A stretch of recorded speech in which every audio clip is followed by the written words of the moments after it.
అందరికీ నమస్తేనుల్లా. Welcome to our channel. This is రేఖ.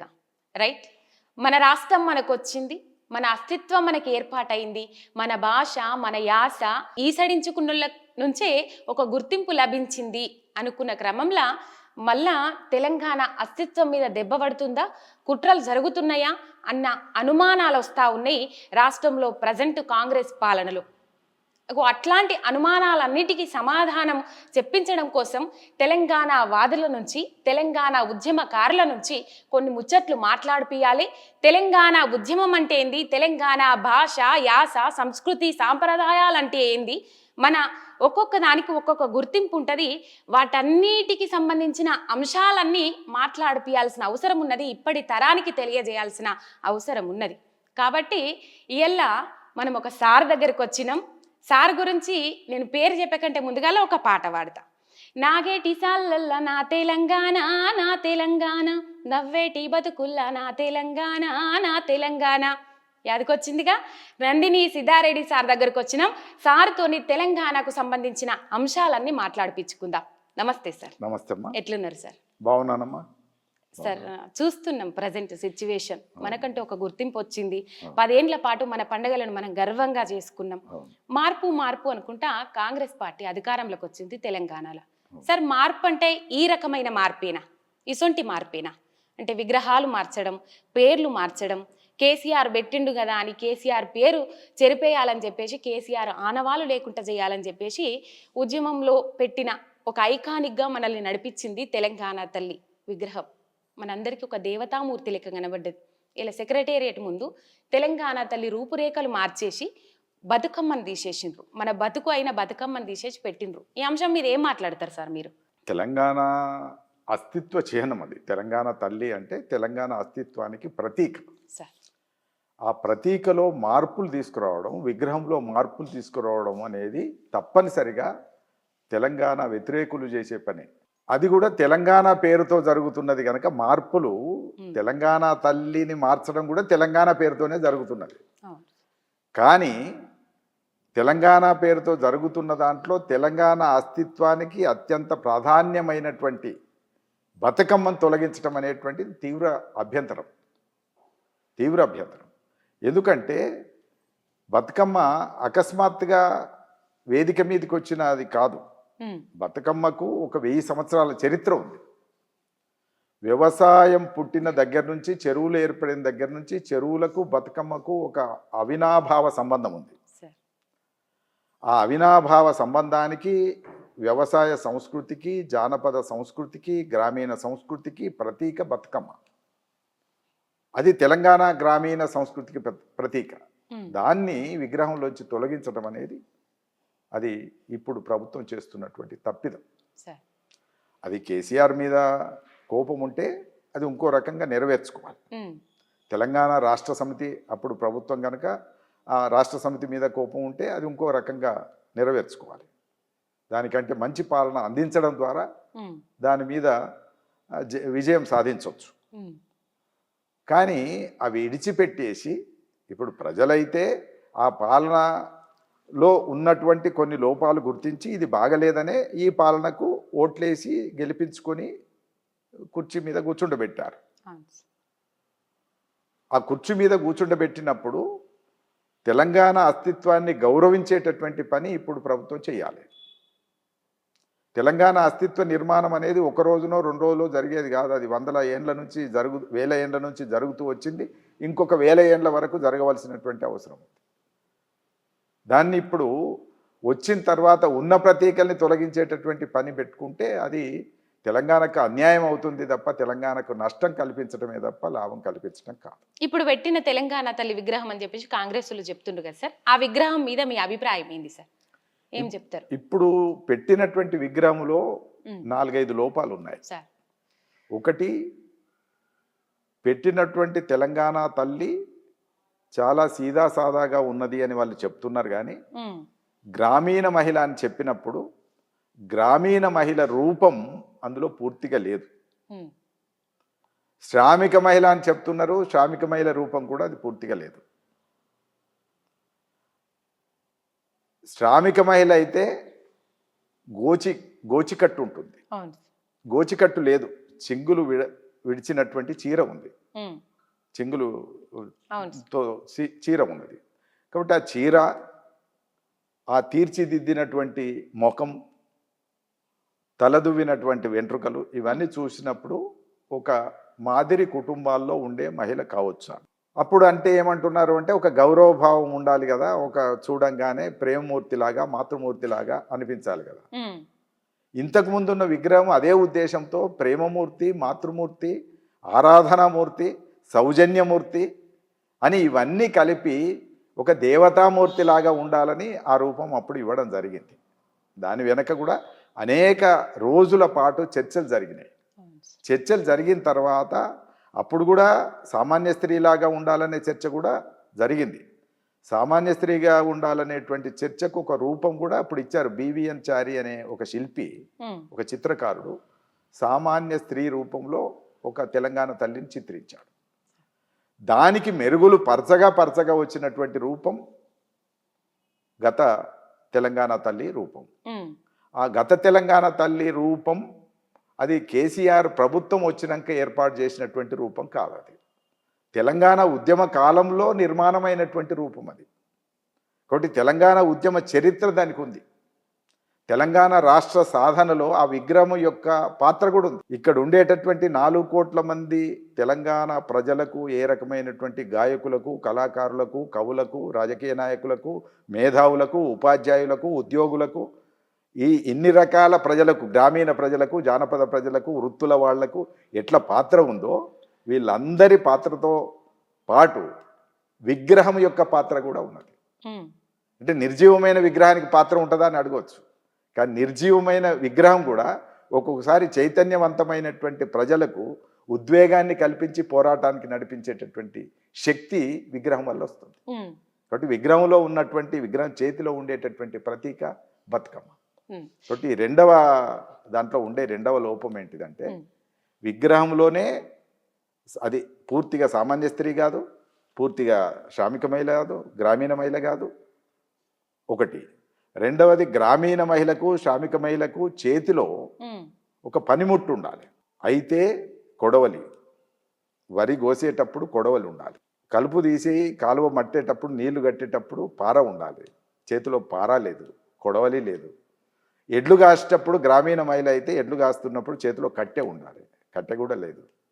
ఇంట్లో పని చేసేటప్పుడు, ఇల్లు ఊడ్చేటప్పుడు చేతిలో చీపురు కట్ట ఉండాలి, చీపురు కట్ట కూడా లేదు. తోమితే బోళ్ళు ఉండాలి, బోళ్ళు కూడా లేవు. ఏముందయా అంటే ఇట్లాంటి ఒక చెయ్యి ఉంది. ఉమ్, ఈ చెయ్యి ఏంటిదయా అంటే ఇది రాజకీయ పక్షానికి చిహ్నం, అవును సార్. ఒక రాజకీయ పార్టీ గుర్తు ఇది. ఉమ్, ఈ గుర్తును పట్టుకొని ఇవాళ ఏం చెప్తున్నారంటే ఆ గుర్తు దీవించడం అన్నారు. ఉమ్, దీవించడం ఇట్లా ఉంటుంది, ఉంగాలి, ఇందులో కొంత లోతు ఉండాలి, అవును సార్. సొట్టబడాలి. సొట్టబడి ఇట్లా ఉంటే కనీసం దీవించినట్టు అనుకునే అవకాశం. ఇట్లా ఉంది. ఇట్లా ఉన్నటువంటి దాన్ని ఎవరు వాడతారు, ఎందుకు వాడతారు అని అంటే ఆయన ఎవరో చమత్కారంగా అన్నాడు. నేను అనట్లేదు, ఆయన చిట్టిబాబు అని సినిమాల్లో చేస్తాడు. ఆయన చమత్కారంగా ఏమన్నాడంటే ట్రాఫిక్ కానిస్టేబుల్ ఆగు అన్నట్టున్నది అన్నాడు. ఇదేంటి? కాబట్టి చెయ్యిలో ఏ పనిముట్టు లేకపోవడం అనేది కూడా గ్రామీణ మహిళ కాదు అని చెప్తుంది. రూపం కాదు, చేతి కాదు, రెండు పోయినాయి. మూడవది, తెలంగాణ అస్తిత్వానికి బతుకమ్మ గొప్ప ప్రతీక. చేతిలో కర్రలు ఉన్నాయి, మొక్కజొన్న కర్రలు, పజ్జొన్న కర్రలు, సజ్జ కర్రలు, 3 కర్రలు పెట్టారు. ఇప్పుడు సజ్జ, మొక్కజొన్న, పజ్జొన్న 3 కర్రలు పెట్టారు. వరి కాదు. ఈ 3 కర్రలు పెట్టినప్పుడు ఈ 3 పంటలు, పునాస పంటలు తెలంగాణకు సంబంధించినవే. కానీ పక్క రాష్ట్రంలో కూడా పండుతాయి. మహారాష్ట్రలో పండుతాయి, కర్ణాటకలో పండుతాయి. కాబట్టి ఇవి ఖచ్చితంగా తెలంగాణ ప్రతీకలని చెప్పడానికి వీల్లేదు. ఇవి వ్యవసాయ ప్రతీకలే, పంటలే, మనం తింటాం. కానీ ఇవి మన ప్రాంతంతో పాటు పరిసర ప్రాంతాల్లో కూడా పడతాయి. కాబట్టి అవి అచ్చం తెలంగాణ ప్రతీకలు కాదు. మరి తెలంగాణ ప్రతీక ఏంటి అంటే ఖచ్చితంగా తెలంగాణ ప్రతీక అంటే బతుకమ్మ మాత్రమే తెలంగాణ ప్రతీక. ఎందుకు బతుకమ్మ తెలంగాణ ప్రతీక అంటే తెలంగాణలో చెరువుల నిర్మాణం ఎక్కువ కనుక కాకతీయుల కాలంలో రూపొందినటువంటి ఒక పండుగ బతుకమ్మ పండుగ. ఈమె ఏకవీర మాత, వాళ్ళు కొలిసిన మాత పేరు ఏకవీర, ఏకవీర మాత. ఆ ఏకవీర మాత నుంచే ఆ రోజున ఇవన్నీ వచ్చినాయి. దాంట్లో ఆ మాతకు పూజ చేసేటప్పుడు గుమ్మడి ఆకులు తెచ్చి గుమ్మడి పూలల్లో ఈ పేర్చేటటువంటి సంప్రదాయం అక్కడి నుంచి వచ్చింది. కాబట్టి గుమ్మడి ఆకులు గుమ్మడి పూలను పరిచి పేర్చడం అనేటువంటిది పాత రోజుల్లో బతుకమ్మను చూస్తే మనకు అర్థమవుతాయి. ఇప్పుడు గుమ్మడి కాయలు లేవు, గుమ్మడి ఆకులు లేవు, గుమ్మడి పువ్వులు లేవు. కానీ నిజానికి బతుకమ్మ పేర్చే నేను నా చిన్నతనంలో పేర్చేటప్పుడు గుమ్మడి ఆకులు పరిచి తాంబాలంలో గుమ్మడి ఆకులు వేసి దాని మీద గుమ్మడి పూలు వెడల్పుగా చేసి పరిచి అప్పుడు తంగెడు పూలు పేర్చేవాళ్ళు. కాబట్టి ఈ పువ్వు, ఈ పండుగ, ఈ పూలతో ఒక పండుగ చేయటం, ఒక పేర్చటం, ఇదంతా కూడా తెలంగాణలో మాత్రమే ఉన్నది, ఇంకెక్కడ లేదు. ప్రపంచం మొత్తం వెతికి చూసినా కూడా ఒక్క తెలంగాణలో మాత్రమే ఈ శిఖరంలాగా పేర్చటం, ఆ పేర్చిన దానికి రంగులద్ది పేర్చటం, దాని చుట్టూ ఒక ఆట ఆడడం, ఒక దగ్గర వాడంతా ఒక దగ్గరికి వచ్చి ఆడడం, కొన్ని చోట్ల ఊరంతా ఒక దగ్గరికి వచ్చి ఆడడం, కొన్ని చోట్ల వాడంతా ఒక దగ్గరికి వచ్చి ఆడడం. ఈ ఆడుతూ ఉన్నప్పుడు ఆటతో పాటుగా ప్రత్యేకమైనటువంటి ఒక సంగీతం, చప్పట్ల నాదం ఏదైతే ఉందో అది ఒక లయబద్ధంగా సాగుతుంది. కాబట్టి చప్పట్లలో ఒక సంగీతం ఉంది, ఆ నడక అడుగుల కదలికలో ఒక నాట్యం ఉంది, వాళ్ళు నోటెంబట పాడతారు, అందులో సాహిత్యం ఉంది, గానం ఉంది. ఈ సాహిత్యం పాటలో ఏముంటుంది అని అంటే తెలంగాణ జీవితం ఉంటుంది. వానదేవుని పాట పాడతారు, వానదేవుని పాట 2 రోజులు పాడతారు. వానదేవుని పాటలో ఏమున్నది అని అంటే వ్యవసాయం ఉంది మళ్ళా. సో చెరువులు, వ్యవసాయము, పంటలు, తంగెడు పువ్వు, ఆ తంగెడు పువ్వుతో పాటు గడ్డి పువ్వు, అన్ని సామాన్యమైన పూలు. నీకు ఎందుకు కోపం వచ్చిందో నాకు తెలియదు కానీ, ఇప్పుడు ప్రభుత్వానికి ఎందుకు కోపం వచ్చిందో నాకు తెలియదు కానీ, తంగెడు పూలు ఎవరు వాడతారు? సంపన్న కులాలు వాడరు. జానపద స్త్రీలు తలలో పెట్టుకుంటారు, పోతూ పోతూ పెట్టుకుంటారు. అది కేవలం జూలై, ఆగస్టు, సెప్టెంబర్ ప్రాంతాల్లోనే వస్తుంది. జూలై తర్వాత, జూలైలో చిగుళ్ళు వస్తే ఆగస్టు, సెప్టెంబర్లో మాత్రమే పూలు వస్తాయి, అక్టోబర్ వరకు ఉంటాయి. కాబట్టి అవి జానపదులు వాడేటటువంటి పూలు, సామాన్యమైన పూలు. మిగతా రోజుల్లో ఎవరు దాన్ని పట్టించుకోరు. అంత సామాన్యమైనటువంటి తంగెడు పువ్వును ఇవాళ వద్దనుకున్నావు. అందులో గునుగ పువ్వు ఉంటుంది, రెండవ పేర్పుగా రెండవ వరుసలో గునుగ పువ్వు పెడతారు. గునుగ పువ్వు ఎక్కడిది? గునుగ పువ్వు కూడా పంటలలో ఉండి తెల్లగా ఉండేటటువంటి పువ్వును తీసుకొచ్చి, అది ఎవరు పట్టించుకొని పువ్వే తీసుకొచ్చి పేరుస్తారు. మూడోది గడ్డి పువ్వు. ఈ గడ్డి పువ్వు కూడా ఎక్కడ ఆ పండుగ అయిపోయిందంటే ఎవరు పట్టించుకోరు దాన్ని. అట్లాంటి గడ్డి పువ్వు ఇట్లా సామాన్యమైనటువంటి వ్యవసాయంలో, పంటల్లో, చేలల్లో దొరికేటటువంటి అది సాధారణమైనటువంటి పూలకు ఎంత విలువనిచ్చారు అని అంటే ఒక దేవతామూర్తిలాగా బతుకమ్మను కొలిసేటటువంటి స్థానం ఇచ్చారు. ఆ 10 రోజులు పవిత్రంగా చూస్తారు ఆ పూలను. అలాంటి పూలను, ఒక సామాన్యమైనటువంటి పూలను, ఒక జానపద సంస్కృతిని, వాటికి పేర్చినటువంటి ఆ రూపాన్ని, ఆ ఆటను, ఆ పాటను, ఆ మాటను, వీటన్నిటిని కూడా అవమానించడం ఇవాళ తెలంగాణ బతుకమ్మను తొలగించడం, తెలంగాణ తల్లి విగ్రహంలోంచి బతుకమ్మను తొలగించడం. కాబట్టి అది తప్పని నేను అనుకుంటున్నాను. కాబట్టి 3 ఒకటెనక ఒకటి అన్ని తీసేశారు. ఇవన్నీ తొలగించడం వెనకాల తెలంగాణ సంస్కృతిని క్రమక్రమంగా మరిపించేటటువంటి పద్ధతి, మాయం చేసేటటువంటి పద్ధతి ఉంది. కిరీటం కూడా తీసేసిండు. కిరీటం తీసేశారు. కిరీటం తీసేయడం అంటే రాచరిక చేయనం అంటున్నారు వాళ్ళు. ఇక రాచరిక చేయనాలు తీసేయవలసి వస్తే చాలా తీసేయాలి. సరే, దీవించినట్టు చేయబెట్టినామని వాళ్ళే చెప్తున్నారు. అయితే దేవతనే దీవిస్తుంది, మరి కిరీటం కూడా దేవతలకు ఉంటది కదా, మరి ఎందుకు తీసేసి? ఉంటది, అది తప్పది. ఇప్పుడు కిరీటం కూడా మనకు జానపద గ్రామీణ దేవతలకు ఉండదు. మనకు ఎల్లమ్మ, మల్లమ్మ, తర్వాత పోచమ్మ, మైసమ్మ ఇలాంటి వాటికి ఉండదు. కానీ ఈ మధ్య కాలంలో వాటికి కూడా కిరీటాలు పెడుతున్నారు. ఈ బొమ్మలు వేసేటటువంటి నకాశీ చిత్రకారులు చాలా చిత్రాలకు కిరీటాలు పెట్టి బొమ్మలు వేస్తున్నారు. కాబట్టి కిరీటం ఉంటుందా ఉండదా అంటే చెప్పడం కష్టం. జానపద సంస్కృతిలో రాముడు ఉన్నాడు, కృష్ణుడు ఉన్నాడు, చిందు భాగవతాలు ఉంటాయి, వాళ్ళు కిరీటాలు పెట్టుకొని ఆడతారు. కిరీటాలు లేకుండా ఆడరు, మన ఇష్టం కాదు. అంటే మాదిగా ఉపకులానికి చెందినటువంటి చిందులు ఆడే భాగవతంలో, భాగవతం చిందులో, చిందు భాగవతంలో కిరీటాలు పెట్టుకొని ఆడతారు. మరేంటి? ఎల్లమ్మకు కూడా కిరీటం పెడతారు, మరేంటి? అందుకని జానపద సంస్కృతిలో ఇది లేదు, ఇది ఉంది అని కాదు. పౌరాణిక సంస్కృతిలో కిరీటాలు ఉన్నాయి. కాబట్టి తెలంగాణ సంస్కృతిలో పౌరాణిక గేయాలతో పాటు, సాంఘిక గేయాలతో పాటు అన్ని రకాలైనటువంటి మానవుల యొక్క కష్టాలు, నష్టాలు, బాధలు, ఆవేదనలు, హృదయగతమైనటువంటి అనుభవాలన్నీ పాటలుగా వస్తాయి. వీటిలలో కిరీటాలు ఉంటాయి. వానదేవుడు ఉన్నాడా అంటే వానదేవుడు ఉన్నాడో లేడో మనం చెప్పలేం. వాన ఉన్నది, వానదేవుడికి దేవుడు ఉంటుందా అంటే దేవుడి రూపం జానపదుడు ఇచ్చుకున్నాడు. ఆ వానదేవుడా నువ్వు వాన కురువు అని పాడతారు. వానలు కురవకపోతే కప్పతల్లి ఆడతారు. ఇదంతా జానపద సంస్కృతి. కాబట్టి ఆ జానపద సంస్కృతిలో కిరీటం ఉంది, జానపద సంస్కృతిలో దీవించడం ఉంది, అమ్మవారి రూపం ఉంది, మాతృమూర్తి రూపం ఉంది, తల్లిని కూడా గౌరవంగా భావించేటటువంటి పద్ధతి జానపద సంస్కృతిలో ఉంది. సార్, మీలాంటి తెలంగాణ వాదులు, కవులు, కళాకారులు, రచయితలు మాట్లాడుతుర్రో మాట్లాడతలేరో నాకు తెలియదు సార్.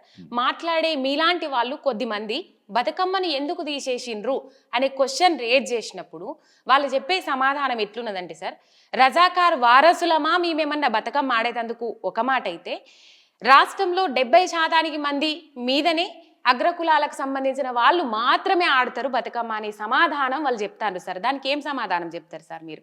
అంటే రెండు, ఒకటి ఏంటిదంటే ఇది మొత్తం తెలంగాణ పరివ్యాప్తంగా ఒకే స్థాయిలో లేదు. బతుకమ్మ ఆడడం, బతుకమ్మ ఉత్సవం మొత్తం తెలంగాణ అంతటా కూడా ఒకే స్థాయిలో లేదు. ఎందుకు లేదు అని అంటే భౌగోళికంగా తెలంగాణ చుట్టూ ఆంధ్ర ప్రాంతం కూడా ఉంది. ఖమ్మం ఉందనుకోండి, ఖమ్మంలో పరిసర ప్రాంతం, దాని పొలిమేర ప్రాంతం అంతా ఆంధ్ర ప్రాంతం ఉంటుంది. కాబట్టి ఆంధ్ర ప్రాంతం యొక్క విస్తరణ ఖమ్మంలో కూడా కనబడుతుంది. మహబూబ్ నగర్ ఉన్నదనుకోండి, మహబూబ్ నగర్ యొక్క సంస్కృతిలో కొంత రాయలసీమ యొక్క సంస్కృతి ఉంటుంది. గద్వాల, వనపర్తి దాకా, సుమారు వనపర్తి దాకా ఆ సంస్కృతి ఉంటుంది, రాయలసీమకు సంబంధించిన సంస్కృతి. ఈ సెంటర్లో మధ్యలో ఉండేటటువంటి ప్రాంతంలో ఖచ్చితంగా తెలంగాణ బతుకమ్మ విపరీతంగా ఆడతారు. అన్ని కులాలు ఆడతారు. దాంట్లో ఒక దళితులను కొంతకాలం దూరం పెట్టిన మాట వాస్తవం. దళితులను ఆడనివ్వలేదు అని అంటే అప్పుడు ఉన్న వర్ణ వ్యవస్థ ఆడనివ్వలేదు. ఇప్పుడు ప్రజాస్వామిక వ్యవస్థ, దానికి ఒక రాజ్యాంగం వచ్చింది, దానికి ఒక వ్యవహారం వచ్చింది. ఇప్పుడు ఆడనివ్వకపోవడానికి ఎవరికి అవకాశం లేదు, అందరికీ హక్కు ఉంది.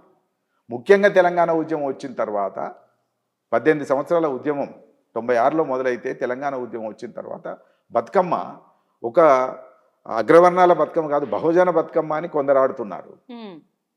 అట్లనే కింద దళిత వాడల్లోకి తీసుకెళ్లేటటువంటి ప్రయత్నం చేశారు. దళిత మహిళలు కూడా, గ్రామీణ మహిళలు, వాళ్ళు స్వతంత్రంగా వాళ్ళ హక్కును ఉపయోగించుకోవడానికి, వాళ్ళ స్వేచ్ఛను ఉపయోగించుకోవడానికి, వాళ్ళ ఆనందం పంచుకోవడానికి వాళ్ళు కూడా ఆడుతున్నారు.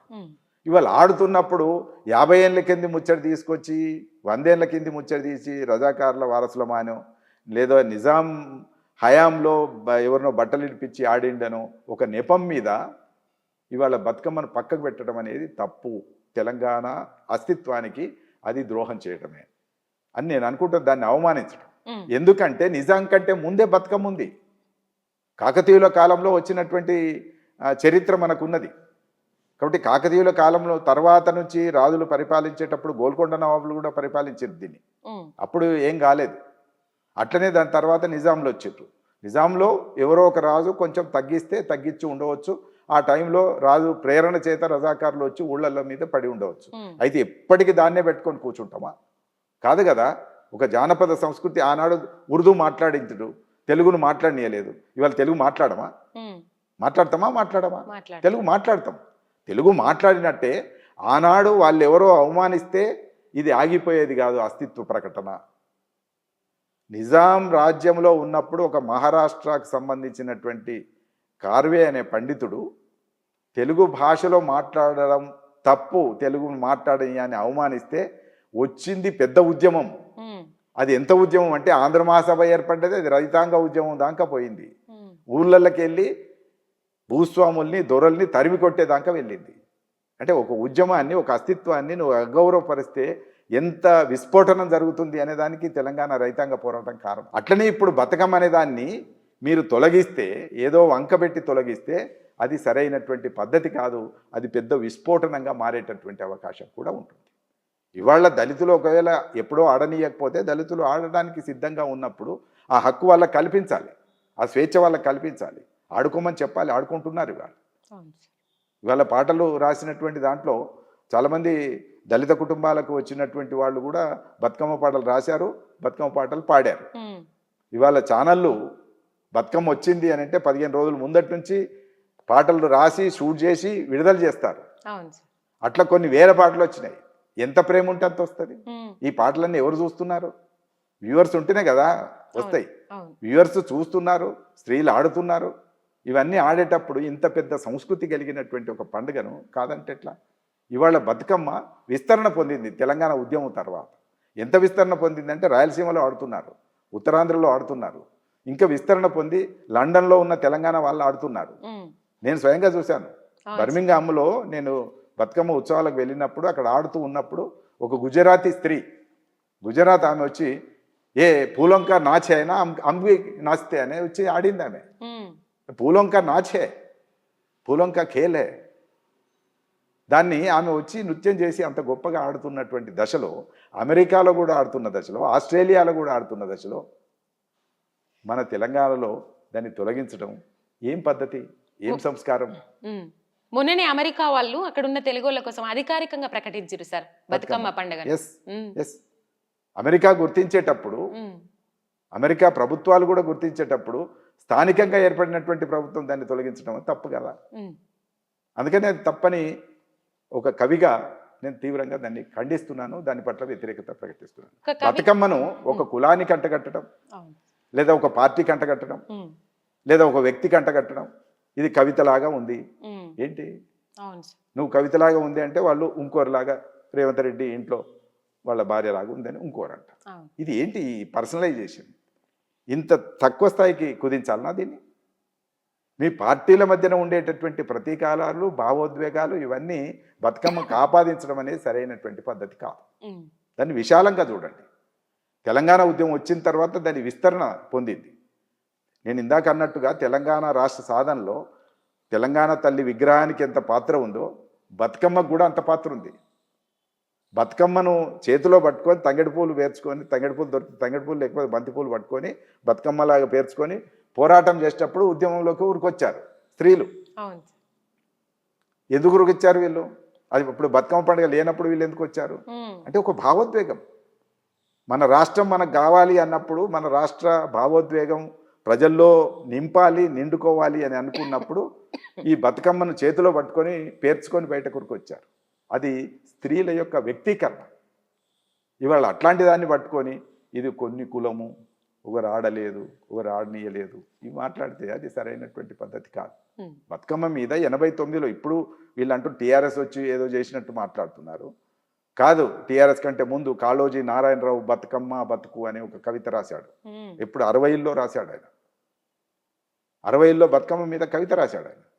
89లో పాకాల యశోదరెడ్డి ప్రొఫెసర్, ఆమె పండితురాలు, ఆమె బతుకమ్మ మీద గొప్ప వ్యాసం రాసింది. 2001లో నేను ఒక వ్యాసం రాసిన. ఇంత చరిత్ర ఉంటుంది. ఒక పండుగను ప్రతీకగా మార్చడంలో, బతుకమ్మను ఒక అస్తిత్వ ప్రతీకగా మార్చడానికి సుదీర్ఘమైనటువంటి కృషి ఉన్నది. సంవత్సరాల పాటు జరిగినటువంటి కృషి ఉన్నది. ఆనాడు ముఖ్యమంత్రిగా ఉన్నటువంటి రాజశేఖర్